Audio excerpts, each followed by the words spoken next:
Good day, everyone. This is the sixth episode of the Divine Destiny of Souls. In this first series of podcasts, I'm continuing to tell the story of my shamanic awakening.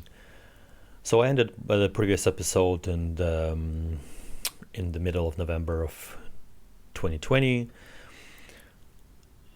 So once we returned from the Red Accordion restaurant, where I confessed to Veronica my feelings to Jessica, and we just tried to continue our lives, many strange things started to just occur that I couldn't explain right away. And probably I should mention here that I only discovered it later down in my story, but apparently what happened is that since Soul of Jessica sent that distress signal of asking for help, and then we had sex, basically through the act of sex, I took upon myself the soul of Jessica. And I didn't understand that at that moment, of course, and it's just the entire concept was foreign to me, and I didn't know that this is what can actually happen. But this seems to be the reality that not only me experiencing, and it seems to be how sometimes things happen in this plane. Like, you may seen, people walking on the streets and talking to themselves, or like just behaving strangely, or doing all sorts of things. And that's actually might be the reason behind that, is that like they assumed somebody else's soul, and now that soul dictates their actions.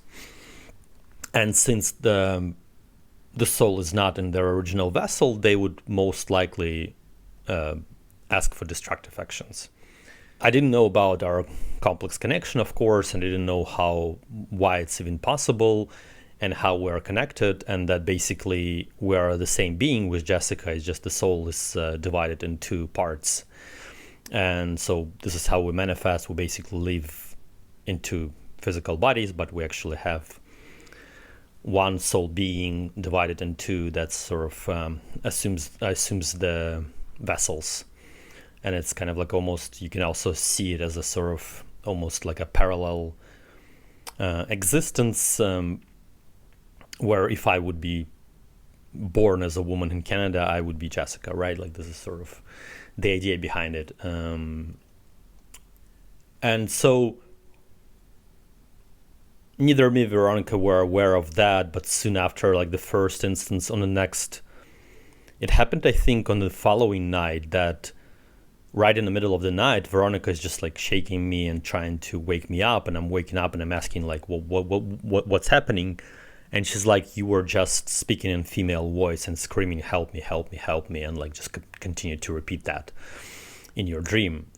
And I was like completely surprised and shocked by that, and just like couldn't understand what she was talking about, because I didn't have the memory of it. But this is apparently what happened during the night, and I kind of didn't make much of it. We went back to sleep, but in the next morning I'm kind of like, this is just something occurring that we don't understand. And if we're hearing the words help, it seems that Jessica's soul is trying to sort of ask for help.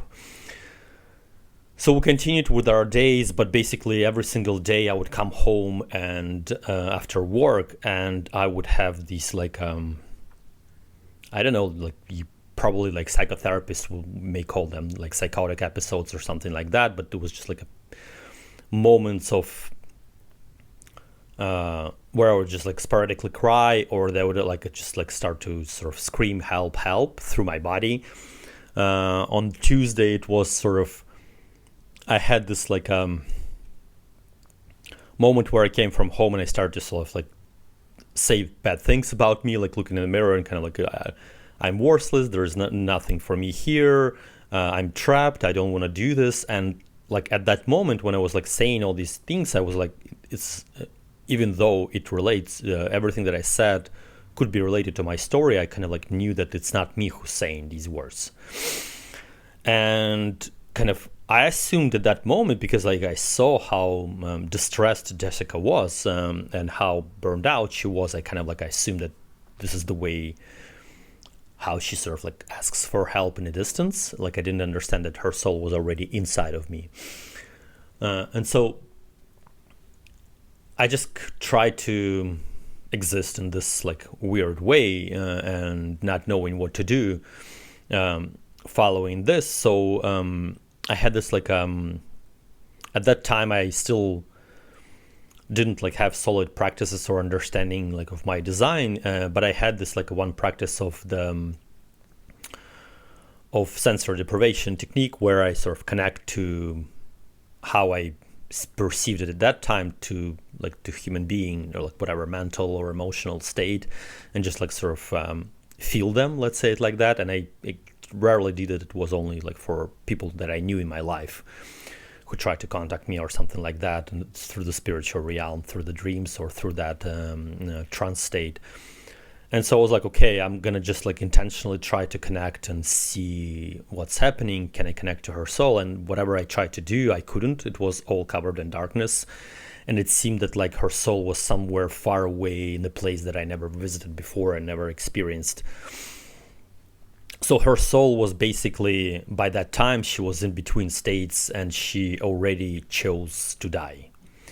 Sort of when a soul gets lost, or when a soul seems that they can't fulfill their most sort of their destiny and their purpose in this life, they sort of choose the moment of death as well. As I mentioned before, that one of the reasons is to help like their beloved soulmates from the other side, but there's also could be this reason for soul choosing death, is that they can't sort of continue on their most empowering path because of the society's limitations or society's rules and stuff like that. And since Jessica had such a depleted state of aura and was completely traumatized by her experiences, whatever she endured in her life, her soul was completely detached and she was on a path to another life already. But at that moment, she was kind of like trapped in between the states. She only like sort of requested death. So a little bit later on, it was related to me that this death was supposed to occur in like the next 6 months. Over the course of next 6 months, that since the soul is already initiated, it would just like sort of guide the body towards that experience, towards the transformation. And so it was like I tried to connect on that day and the next one, but like couldn't, and it was always sort of some state that I couldn't even describe. Like it's sort of like underworld, or it wasn't like a purgatory, but it was more sort of like in between states of existence, something that sometimes called bardo as well. It's like the place where people with coma end up as well. Is that like when they sort of in coma, they decide whether to stay or to go, and then they have this like a period of existence between the states where they sort of finalize that decision. So this was sort of Jessica's soul was in coma, if it would make more sense, I guess. And so I didn't know actually what to do, and so I tried to continue living my days, but then on I think it was Thursday or Friday of that following week after our date, just like a few days after, that I saw in my meditation this like a vision where Jessica is being sort of just lying on the bed and crying, and as if like somebody sort of abused her or exploited her or used her or something like that, just like basically didn't treat her well. And she was like in this very sad and perplexed state, and she was just like lying there and crying, and I couldn't like sort of continue observing that. And she was almost like asking for presence, for care, for assistance, for somebody be there next to her, because she sort of like couldn't get through that herself. And I was like sort of deeply connected to that feeling, and I like felt what she felt, and it was very unsettling, and I couldn't like sort of continue. It was so painful and distressful, and I again tried to connect to her soul, nothing happened. I just sort of like felt her presence, but still she wasn't like coming to me. I couldn't see her form, couldn't see her eyes. I couldn't like even see how to sort of like reach to her. So I didn't know what to do because I felt very distressed and sort of connected to Jessica's feelings. And after the date, right after I returned home, I kind of like just DM'd her on Twitter saying like thank you, and I hope to see you again. And she replied basically like thank you, yeah, I hope to see you again as well. Sort of just very polite, respectful, professional exchange. But I was so confused because I was convinced that if I feel so many feelings towards her, then she must experience the same. I couldn't understand how much love I could sort of have inside of me and have this connection that she wouldn't feel sort of anything the same.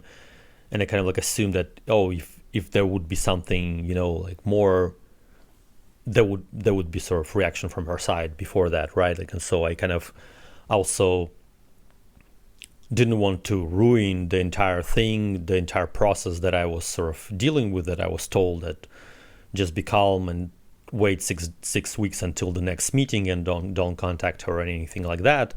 But at that moment I didn't know what to do, and I kind of like I just asked my guides what can I do to sort of in the situation, because I couldn't contact her soul, and I was also like seeing her in distress, and sort of it was agreed that I can sort of send her another DM with that vision that I had, just telling her how I feel. And I knew kind of like that this might jeopardize me ever meeting her again, but at the same time it was sort of explained that if I could sort of break through her heart walls, I would be able to connect to her soul. And that's one of the things, right? Like this is how we sort of shelter and even destroy our souls, is that like we building these heart walls like based on society's concepts, because we sort of try to follow the morality of society rather than the morality or like the vision of our souls.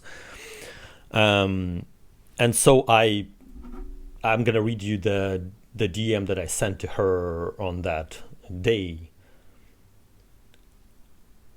Hi, I'm crying next to you, and I just can't stop for 3 days, but I will fight this.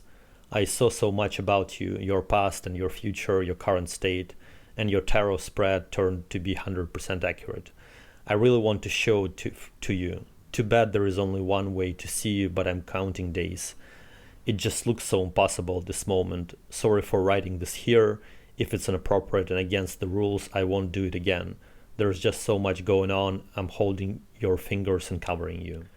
And so this is something that I sent with quite disturbing and unsettling feelings.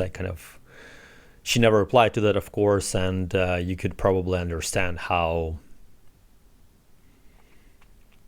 she was taken aback by that, right? Like how she was sort of seen as intrusive and sort of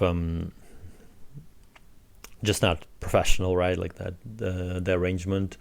But the thing is that right after that, I went into my state, sensory deprivation state, and this time I was finally able to connect to her soul, and I almost like kind of reached her with my hand and like grabbed her like to the higher vibration, if it makes sense. Like it was still sort of in the same dark bardo state, but she was almost like in a well, and I like just pulled her out of that well with that text. And right then and there I saw her eyes. I saw the same sort of silhouette that was in my dream about the forest. And she looked not like Jessica. She looked like taller and like had dark hair, but had the same eyes. And like she's basically, I confessed that like I'm her soul. And I asked her how to call her, and she told me to call her Polly. And I'm kind of like, okay, I can call you Polly.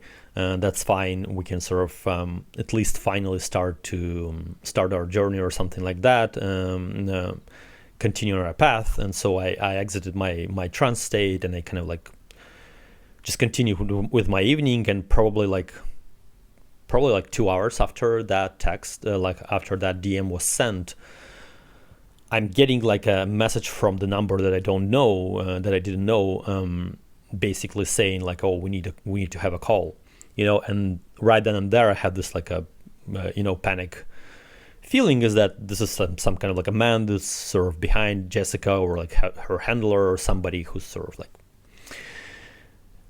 almost like I had this feeling that like this is somebody who's controlling her, if it makes sense. It was just intuitive feeling, and I couldn't know what to do, and I'm kind of like, okay, I just like have a call. So I basically texted back, if you need to call, like you can make this call, right? Like sort of, I'm just gonna face this. And sort of this person calls, like this number calls me, and I'm picking it up, and right there and then I understand that it's Brian calling me, but it wasn't Brian's voice. It was like deeper and scarier and like voice, and his like the presence of that being like filled my entire space, and it was like this like a state of paranoia and fear and just like everything, and that like I'm in big trouble. And so what basically happened is that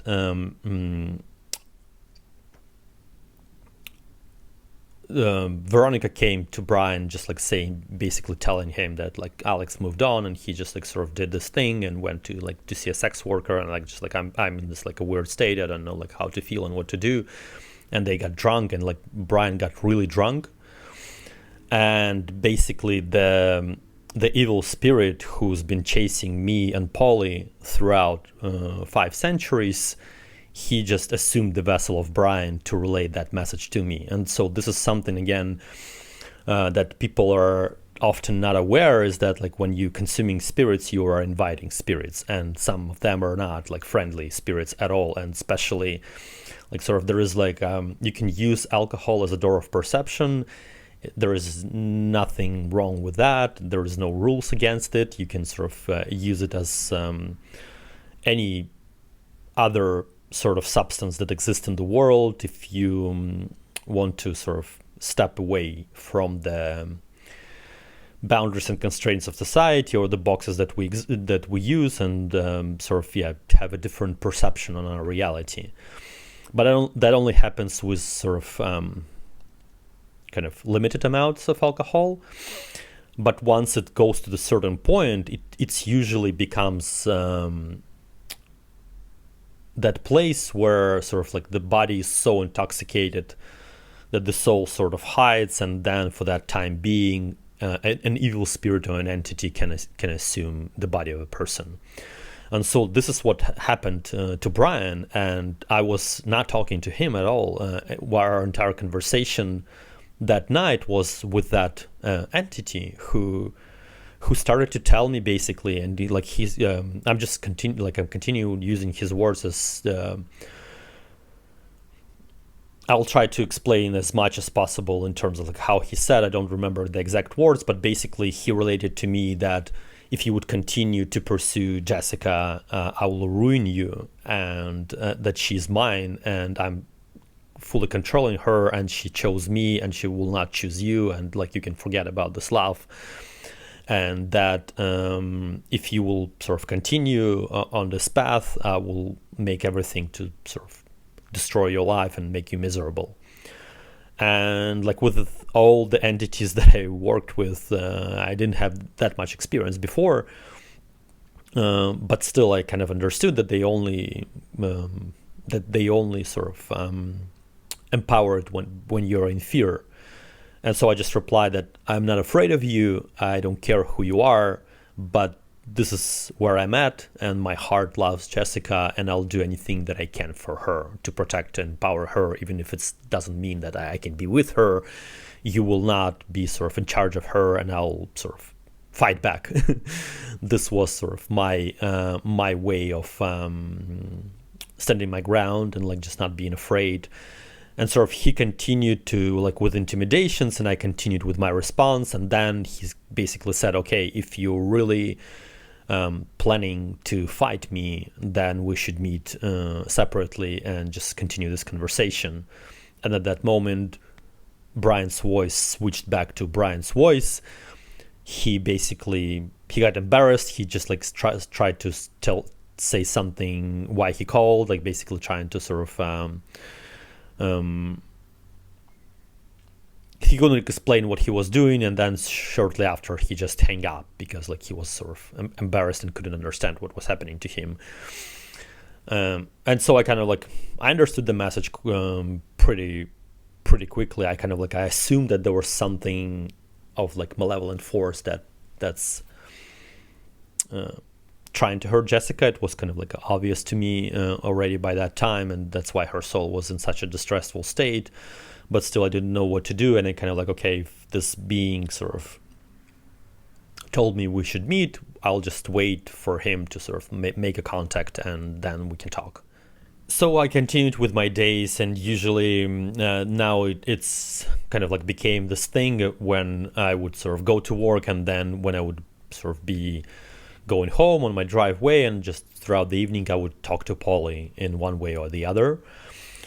And I kind of like could finally see her presence, could finally kind of communicate with her. So like the goal of the DM actually worked, and we established this contact, and finally kind of could start to understand what is happening, and like what do we do in this situation. So over the coming days, it just became evident to me that Jessica sort of like rejected her feelings, and sort of this is how she lost her soul. And this like occurred over the next couple of weeks, that her soul finally left her body fully.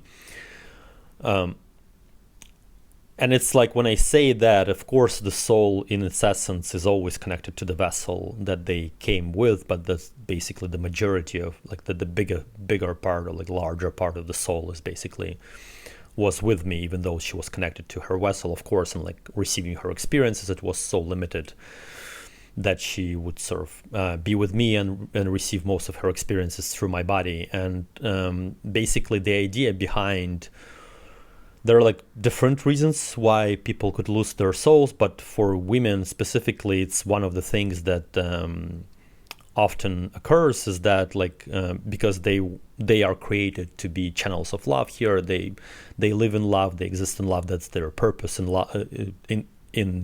one of their main purposes on this plane is to love, and it's not really specifically should be romantic love. It can be love to a community, it can be love to like parents or to their group of people. Doesn't really matter, to their children. Doesn't really matter. The purpose is to just love without expecting anything in return, and like knowing that this love will lead them to empowerment, and this is their sort of where they get their strength. And so when women reject unconditional love, it's kind of like there is a high chance that they are rejecting their souls, right? Like, because unconditional love comes from their soul, and if you reject that love, it means that you're rejecting your soul. And of course, like Jessica was brought up in this barbaric society that doesn't value love and doesn't value unconditional love, and just people have no understanding, or like they don't even have the concept what it is. Like the love is only conditional, the love is only expressed with physical things, with money, with possessions, and with sex, with something that like that's another thing here is that people literally don't understand the difference between the unconditional love to a soul and the sexual attraction. That's something that's like very confusing when you sort of navigate this reality, to kind of like to understand that this is how like Canadians are brought up to experience life, which is kind of like very troubling, but just something that you kind of like have to accept if you exist here, and that this is just not a virtue that is valued, not a virtue that being like sort of perceived as something people should strive for, right? Like nobody's sort of there is nothing in the culture or like in the interaction or like how people talk about themselves or their stories where there's sort of like a put everything on unconditional love, or like pursue that as their path to happiness. So, and of course, the other thing is that since Polly has Magdalene essence, this is also another thing, is that this was the only unconditional love that Jessica would ever experience in her life. And Magdalene souls are often like that. They only have one, like they live in heart, they live in love. That's what they bring into the world. Love, compassion, forgiveness. That's their essence. What these souls are carrying to the world. What women with Magdalene souls carry into the world. This is the light that they represent. And this is something that they kind of like emit, and this is their purpose, one of their purposes. So they love many people, but specifically unconditional romantic love is given to Magdalene women only once. And it's often the case, again, by their design, by their natural design, because Magdalene women are so, they kind of like, they live in a lot of like a limited self-worth and cycles of self-loathing, and just like sort of blaming everything upon themselves. That's just nature of their souls. That's how they are designed, right? Like this is something part of their essence that they can't sort of escape. So they also kind of usually, because of these things, find themselves in a place where they are led to push away unconditional love or not accept it, and then kind of like come to the other side, and then later on in life understand that this was that unconditional love that they sort of betrayed or rejected for themselves. And so probably 2 weeks passed since like a little bit less, I think around 10 days passed since that call that I had with that entity. And by that time it was clear that like we will be with Polly. We were talking each day with her. She was like becoming more and more sort of vibrant and visible to me. That was already sort of just by pulling her out and starting to talk to her and like seeing her as a being, right? Like recognizing her essence, started the process of her healing. And obviously, because her soul was up on the surface, she was also started to feel more empowered. You know, like her soul was still like she would always be connected to her body, even if the larger part exists with me, she would still sort of have this effect on her. And at that time, I didn't know that, of course. I didn't understand how that worked. I was like just trying to see Polly as a separate being and trying to just like tend to her needs. And in my experience, it started to seem that like what I do with Polly doesn't affect Jessica. Like I didn't see the connection, but soon after I realized that it wasn't the case, that everything that I did with Polly would somehow translate into more empowering life for Jessica. And so around the late November, this evil entity finally reached out and invited me to sort of to have the conversation. So and he invited me and Veronica's soul together to talk, because like we have this like a past life connection basically. And this evil entity was equally chasing Jessica, but he was actually equally chasing Brian. And like he couldn't, because Brian wasn't his primary sort of object, he could just like only occasionally enter him to sort of to do bad things to Veronica, to be malevolent, or like to like be aggressive or even emotionally abusive. But his main focus was, of course, Jessica. He only like occasionally, so that's why for him it was important to see both of us. So in a dream state, I went into Art of Dreaming. I went into my space, and sort of I was transported to the place, to another planet that was sort of like a kind of like a dark gothic planet. There was no light on that planet whatsoever. It was just like this very Dan's demonic reality, and sort of this is where this being wanted to sort of have a conversation, so it would be sort of his territory. And he has this like a luscious palace there, and this is where he sort of invited us to meet. But before that, I had this dream where I'm sort of going together with Veronica's soul on the street of this town. So I'm being invited into this apartment where Jessica's supposed to be, and so soul of Veronica stays outside, and I'm going up and I'm seeing Jessica there, and she's like in her lingerie, and she's very seductive and appealing and kind of like inviting and just sort of almost playing a game. And as soon as we start talking, I'm kind of like, this is not Jessica. There's something like as if she was almost like replaced with another version of her. Like that's how the dream played out. And I kind of like understand that right away, but I'm sort of playing along as if I'm pretending, and she's kind of telling me, oh, come tonight, and we'll have a sort of night of lovemaking.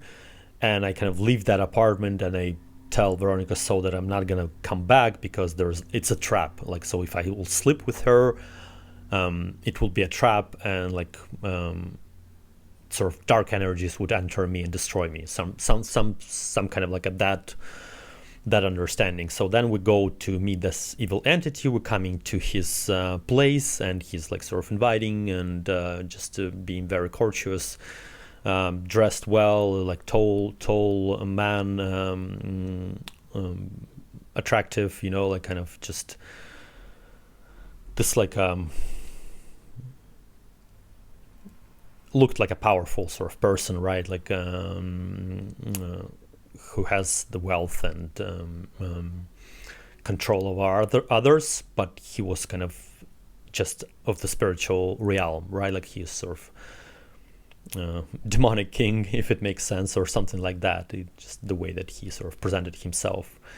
So we're sitting in that lounge of his house, and just sort of basically talking and starting to have a conversation about our rules of engagement. And Veronica's soul is almost like just a witness of these arrangements.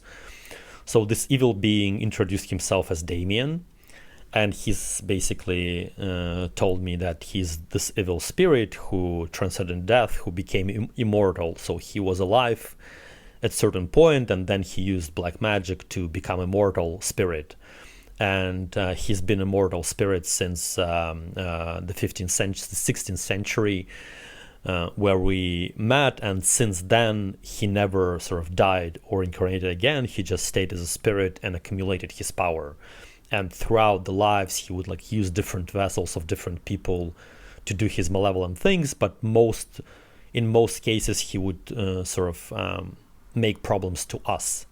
And in every single life, he would appear and take a vessel of some people that we knew, either for me or for Jessica. But for him, of course, it was Jessica was more important. He kind of like perceived her sort of like a holy grail who could sort of empower him and make him even more powerful and controlling over other people. And just that was his sort of way. He's kind of like, he stated that he will be possessing Jessica, and this is where he's going, right? Like her soul was still in between the states, so she wasn't she was not in her body, but she wasn't fully detached, and so he couldn't take Jessica's vessel, he couldn't become her. But this was his primary goal, and this what he claimed he wants from her. And that he basically continued telling me that if I will continue to pursue Jessica and be in his way, he will like ruin my life and do everything that's possible to sort of like make problems with my existence. And that sort of, this is how we are. We just always fight for Polly. This is something that we've been doing for 500 years. Me and Damian, my soul and Damian, we would sort of get into these battles for Polly, and she would often die young because of that, because of these battles, because Damian would often claim her life, or he would kill her. And so in that space, he also claimed that he was the one who possessed the body of that man who killed Eloise. And this was specifically designed like that, and he did it as an occult ritual to be able to possess Paul in the next life, so to become Jessica in this one. And this why it played out the way that it did with Eloise, that like she died and then he was killed in the process. This man was killed in the process, so that Damian and Polly would sort of transition to afterlife together, and that they will be bonded coming into next life. So basically, if it sort of tried to make it clearer, Jessica lived for the most part of her life both with her soul and with Damian inside of her, and they were kind of like battling. And sort of sometimes Damian would take over and like sort of control her life, or sometimes her soul would. And by the time that we met, basically Polly lost that battle, and because of the traumas that she had in the past, and all these like tormenting deaths, and of course the death of Eloise was the most traumatic for her, and it wasn't unprocessed. That's why she sort of couldn't empower Jessica on the most part of her journey. So I returned back from that conversation, and it kind of like, okay, this is something that I just start to deal with. I had my spiritual guides who were guiding me, but also Damian was actually quite open to conversations and to just, to understanding of our design. He was not sort of, I'm not going to tell you anything and sort of figure it out on your own. He actually quite soon became our teacher, one of our teachers, because these beings, it's important to understand that there are different kinds of entities and demons who exist here that came from the lower realms, and some of them are summoned by the prayers or incantations. Some of them are summoned by the black magic, and they're entities of lower realm who come to the surface, and they either use a person or like just migrate from person to person and just like exist in the world in between states. And Damian, even though he was a little bit different because he had a soul and he chose to be mortal spirit, so he wasn't like really a being of the lower realms, of the demonic realms, but he was of that nature because of his sort of malevolent design, dark design. So all these beings, my work was quite few already. All these beings, they are actually don't want to live in this physical realm because it's too dense for them. It's painful for them to exist, and that's why they can't really sustain, even if they change the bodies, they can't really sustain being in the body for long periods of time. That's why, like, say, they can possess a body for a little bit, like when a person is drunk or like something like that, but they can't do it for like longer times, just like few hours maybe here and there. And most of them, they don't like it here, and they do everything to not be here, sort of to return back to their place of origin, to their place of existence. And this is how I sort of deal with all the evil spirits that I'm working with, that I'm trying to sort of remove from people. Or like whoever, like the similar way as Damian would like sort of chase somebody. I had a couple of clients with that kind of thing, where some kind of like an evil spirit chasing them throughout their lives. Always these evil spirits, they provide you the roadmap or like sort of the blueprint of how to seal them, or how they want to be sort of expelled from this world. Because they are here for a certain purpose, and if you can understand their purpose, if you can understand their essence, if you sort of also, it's very important for them to recognize them as separate beings, as beings with individuality, with personality, with sort of some form of an ego, right? Like that, some form of that they are their own separate beings. And once you sort of recognize that and you start to talk to them, they are openly tell you how they sort of want to be sealed and what they want from the person. And so that's why kind of like Damian was in the same space. He was, even though he was malicious, he was evil, he instilled fear in me and Jessica, He wanted to possess her. He wanted to control her life. He wanted to live as her. But even with all of that, he was still kind of like, I don't like my story. I don't like my space. Even though this is my goal right now, I would rather sort of like figure it out and this, because by this time you have to understand that like 5 centuries of life after life that he tries to possess Jessica, but I kept stopping him with my love. My soul, sort of in previous incarnations, kept stopping him. He had no ability to fulfill that purpose without my help. And at that time I didn't understand why was that so important, but slowly it started to sort of unravel, right? So we kind of established that, and we continued with our story with Polly, and just having conversations every single day, trying to sort of like build trust, connection, trying to sort of cleanse her as much as possible. So around the 10th of December, my guides reached out to me and told me that I should book another session with Jessica. And they told me specifically to book it on the December 26th. It was not only around her birthday, but it was also that date was specifically chosen because Jessica was supposed to start her period around the same time, like either a day before or something like that. And that was sort of another layer of protection for me, as like sort of I was related into that dream that I shouldn't sleep with her on our next meeting because I would assume these dark energies or whatever. And since she sort of lost her soul by that time, I understood that I would meet another completely different person, right? Like who would be more sort of already with Damian rather than with her soul.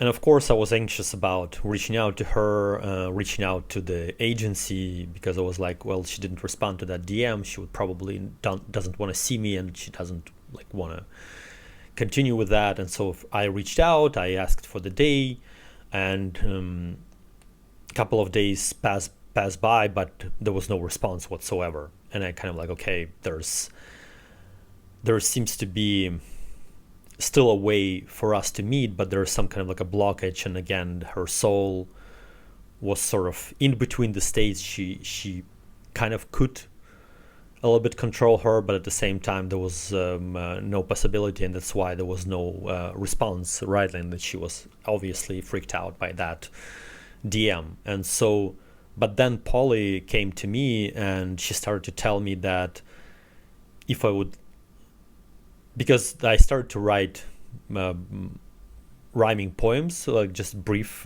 things. So I tried to describe my dream state in that like a forest that I've seen Polly in, and nothing significant, but I was just like, that was something that Jessica opened in me, right? Like that love opened in me the talent to the poetry, to pursue poetry. And then Polly basically said is that like if you would write a poem on Twitter and not include Jessica, not send it to her, but just write it in that space, that way I would be able to sort of help you to get the date.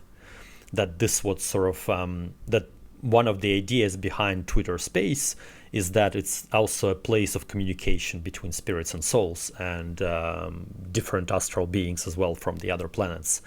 This is how it was sort of related to me, and this is why sort of if I would write it there, it would sort of signify my love and put it in a physical form, but also would be another connection that will help Polly to get out of the darkness.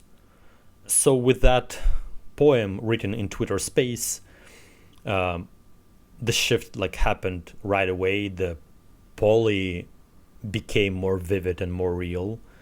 And then literally just a few hours later when I posted it, I received the response from the agency telling me that Jessica is agreeing to the date, and we sort of tried to book the restaurant. It didn't work with the first one, and then we booked another reservation and sort of agreed on that time and space, and I was started to prepare for that date. And it was also important to note that once Polly started to appear in my space, it was sort of still in the middle of November. The first thing that she channeled to me was actually, there was another dream, another vision that happened after I sent that DM just a couple of days later, when I saw Jessica sort of lying on a bed, curled in the womb, and she was sort of having her period. And it was her first day, and Polly basically channeled the feelings of her womb space and how she felt. And it was sort of like this incredible initiation. It's something that many like spiritual students, and it was sort of always the case in the previous past, is that initiates in the mystical arts would sort of channel female experiences to understand how they are, because you can't really sort of understand life or physical pain without experiencing at least understanding how woman feels in certain moments of her life. And of course, most of the female pains the male body can't endure. They're like so intense and so different that like most men would just like go insane if they would sort of experience especially like the giving birth, or the most intense and painful experiences giving the birth to a stillborn baby.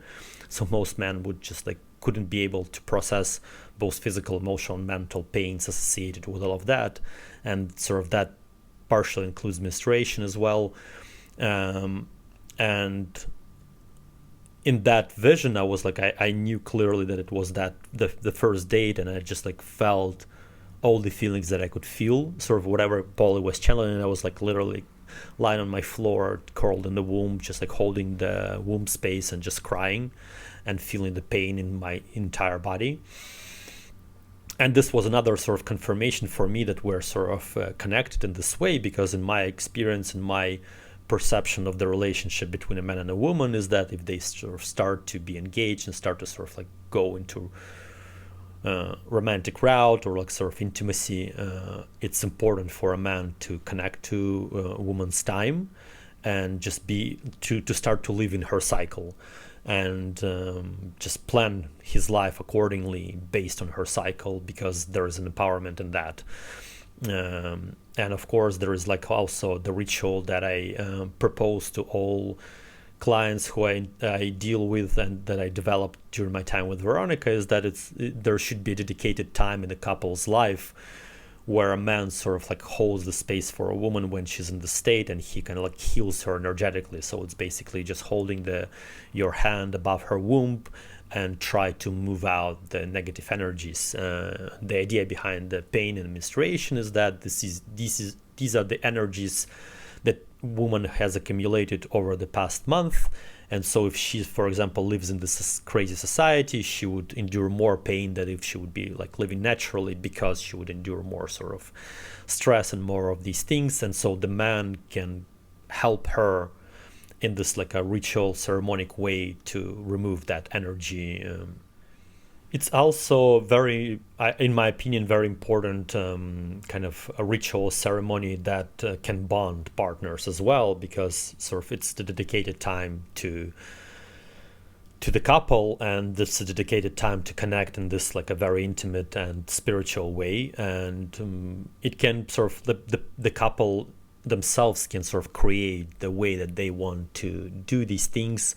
But in my opinion, it's kind of like crucial to find the space for that, even if it's not like every month, but at least sort of occasionally. But the synchronization with the calendar of a woman is also quite very important. And so when I experienced that, I immediately sort of noted that day on my calendar and tried to sort of continue living like that, try to sort of like note, at least like even if I wasn't with her, I could at least kind of count the days and be approximately feel if that's the new date, right? And so this is how I knew that the 26th of December was chosen for that purpose as well.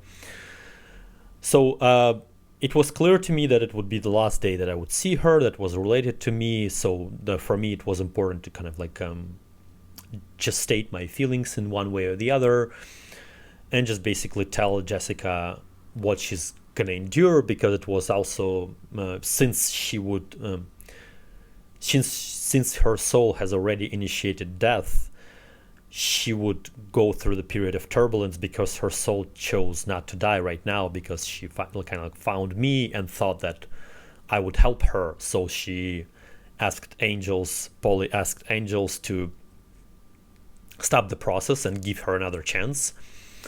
But that would still mean that Jessica would be in this like a very vulnerable state, and while that sort of being reversed.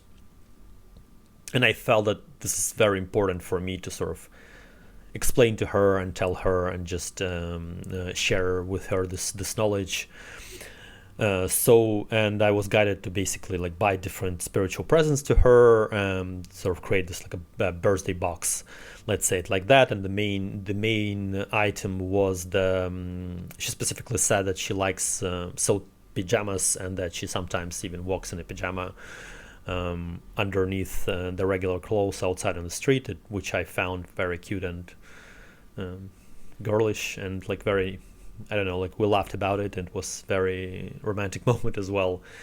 So for me, it was this like a symbol that if I would give her that item, if I would give her this pajama, it would be sort of like a shield that she would put on and like be protected. And then I also like got her like basically teas that were infused with spirits of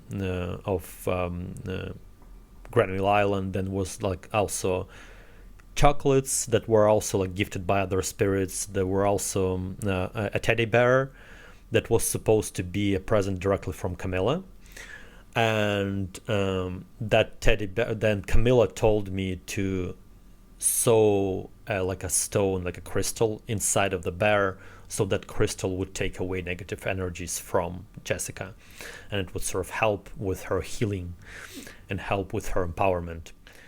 So it was related to me that I should write this letter to kind of explain to Jessica what these items are, but I also sort of confess my love without using the word love, and just send us on different paths, right? Like, because it was the last time that we would see each other, and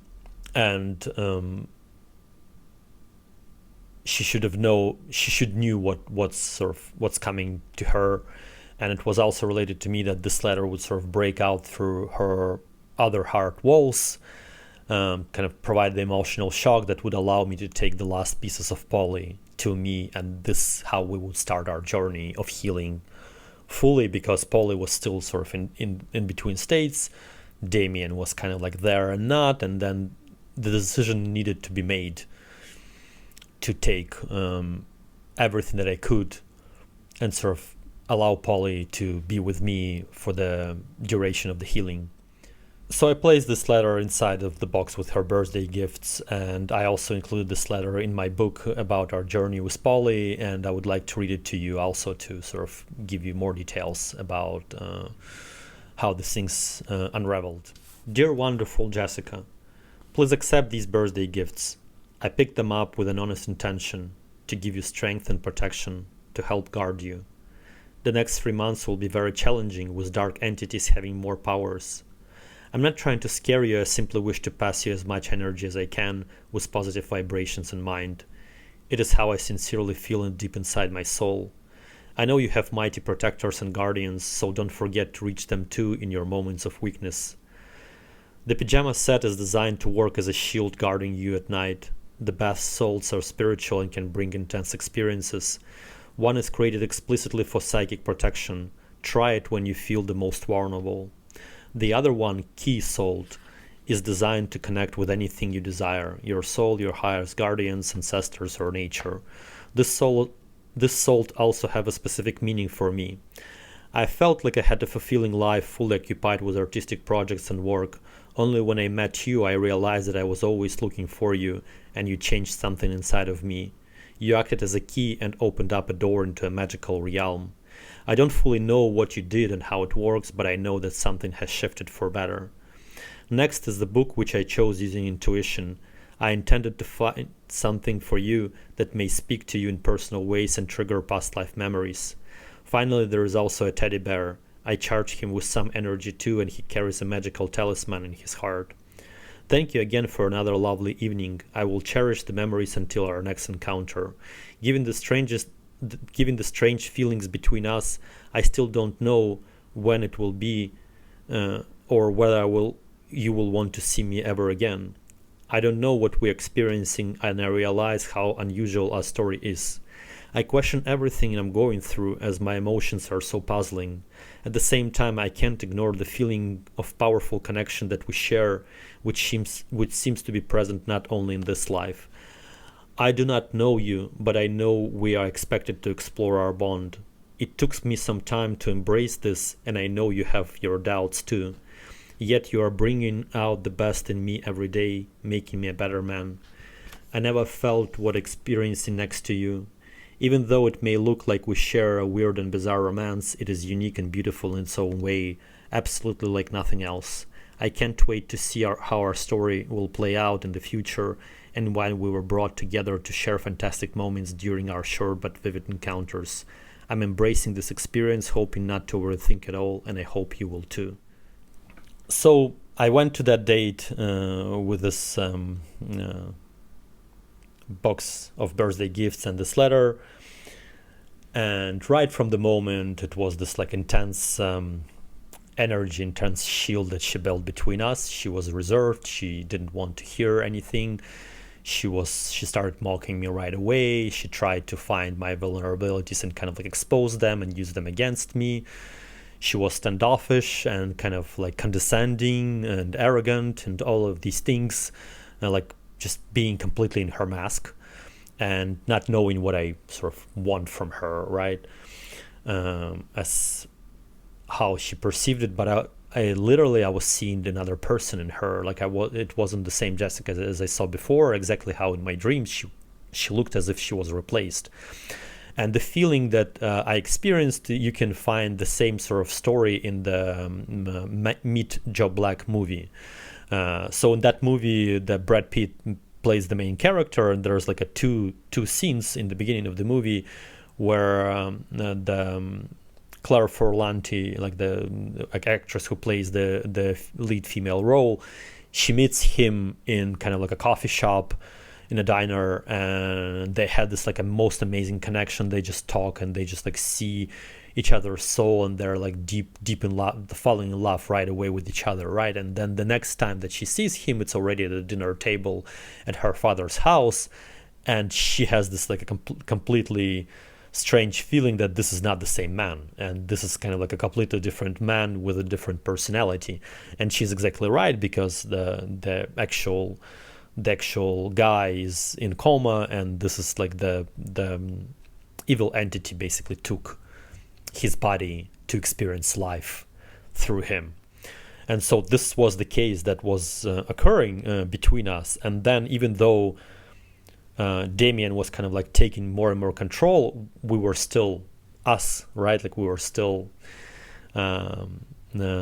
soulmates who see each other in past lives. And soon after, like probably like 30-40 minutes into the conversation, she completely melted down. She like took her guards down.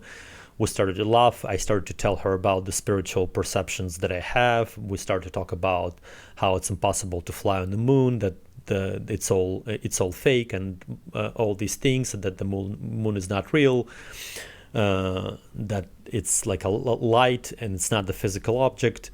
And then we started to talk about Tzolk'in calendar and how I think that I know her date of birth, and then whatever I knew about her soul. And then I also started to tell her about the design of our world, about the century of darkness that we experience over the past century, and how demons came to the surface during that time. And she was completely like blown away by that and fascinated, and like she really like leaned down to me, just constantly try to get more information out of me, let's say it like that. And it was just sort of, we were back again together as we were on our first date, and sort of with quite positive feelings we went back to Incall. so once we got into the in call, it sort of became ugly. It was clear that Damian like got back into her while I was taking the shower, and so when I sort of exited the shower, I went into the bedroom, and she's like, "I'm this birthday present for you," which sounded weird because she was having the birthday, not me. But anyway, she started to like take off her lingerie and kind of like kiss me, and then I just like started to feel this weird sensation inside of me. I completely forgot, of course, about that dream by that time, that I wasn't supposed to sleep with her. I was again sort of infatuated and so kind of like connected to her and like feeling so much love that like sort of wanted to embrace her again. But then once I started kissing her, I intuitively start to feel that she's not in the place to like even go there at all. Not even like full the way, but just like even in intimacy. It was she was completely backing off, and it wasn't about really about that how she felt about me. It was that she was going through her period, and it wasn't sort of she wasn't in the place to like go into intimacy. And so I sensed that right away, and I kind of just continued kissing her, not knowing what to do. And then she's kind of like, "I hope you will finish your thing as soon as possible." And that kind of like completely sort of returned me back into my senses. It was the weirdest thing to ever hear. And I'm kind of like, oh, this is what she's talking about. I should like completely withdraw, and I don't like want to even engage with her because she doesn't want that. And I told her that if it's not the right time of month for you, we don't need to do anything. And she replied, I'm not supposed to have these days. I should always be available. And that just like completely kind of made my little friend lose his strength and disappear from the space. And I'm kind of like, this is just too fucked up to hear this. I should just withdraw and we should just talk or like do something. And yet she kind of like, she didn't stop. She sort of continued to kind of touch me and continued to force my arousal.